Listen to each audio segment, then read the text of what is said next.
Kerala school കായികമേളയിൽ പ്രായത്തട്ടി വിവാദവും ഉണ്ടായി. Under 19 വിഭാഗത്തിൽ 21കാരി മത്സരിച്ചെന്നാണ് ഇപ്പോൾ ഉയരുന്ന പരാതി. അത്ലറ്റിക്സിൽ പാലക്കാട് മലപ്പുറം ഇഞ്ചോടിഞ്ച പോരാട്ടം തുടരുകയാണ്.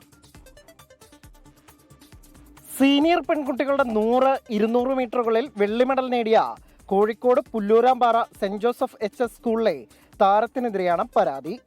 UP സ്വദേശിയായ പെൺകുട്ടി പ്രായം തിരുത്തി മത്സരിച്ചെന്നാണ് ആരോപണം. ഞങ്ങൾക്ക് ഇങ്ങനെ കുറച്ച് ഡോക്യുമെന്റ്സ് കിട്ടിയതിന്റെ ഫലമായിട്ട് ഈ കുട്ടി ഉത്തർപ്രദേശിന്റെ സൈറ്റിൽ രജിസ്റ്റർ ചെയ്തിട്ടുണ്ട്. അതിലെ ഏജ് വെച്ച് നോക്കുമ്പോൾ 21 years 5 months and 22 days ആണ്.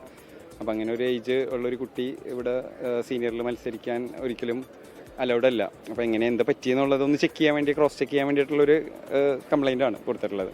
പരാതി പരിശോധിച്ച് നടപടിയെന്ന വിദ്യാഭ്യാസ മന്ത്രി V. ശിവൻകുട്ടി. 200 മീറ്ററിൽ 2ാം സ്ഥാനം കിട്ടിയ കുട്ടിയാണ് പരാതി ലഭിച്ചിട്ടുണ്ട്, പരിശോധിച്ച് വരികയാണ്. ആവശ്യമായ നടപടി സ്വീകരിക്കുക. തീർച്ചയായിട്ടും നടപടി വേണമല്ലോ. അഡ്മിഷൻ സമയത്ത് സമർപ്പിച്ച ആധാർ കാർഡിന്റെ അടിസ്ഥാനത്തിലാണ് താരത്തെ മത്സരിപ്പിച്ചതെന്നാണ് സ്കൂളിന്റെ വിശദീകരണം.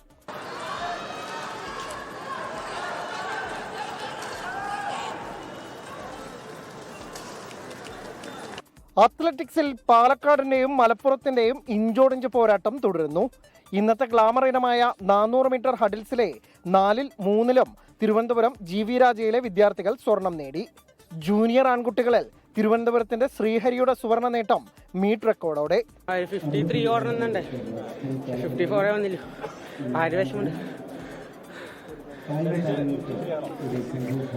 അടുത്ത എന്തായാലും 53. സ്കൂളുകളിൽ കഴിഞ്ഞ 3 തവണയും ചാമ്പ്യൻസായ ഐഡിയൽ കടകശ്ശേരി 1ാം സ്ഥാനത്ത് തിരിച്ചെത്തി. ഓവറോൾ ചാമ്പ്യൻഷിപ്പിൽ തിരുവനന്തപുരം 1500 പോയിന്റും കടന്ന് കുതിക്കുകയാണ്.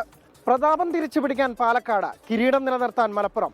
ട്രാക്കിലെ ചാമ്പ്യൻ ആരെന്നതിൽ സസ്പെൻസ് അവസാന ദിനം വരെയും തുടരും. തിരുവനന്തപുരത്ത് നിന്ന് ടീം 24.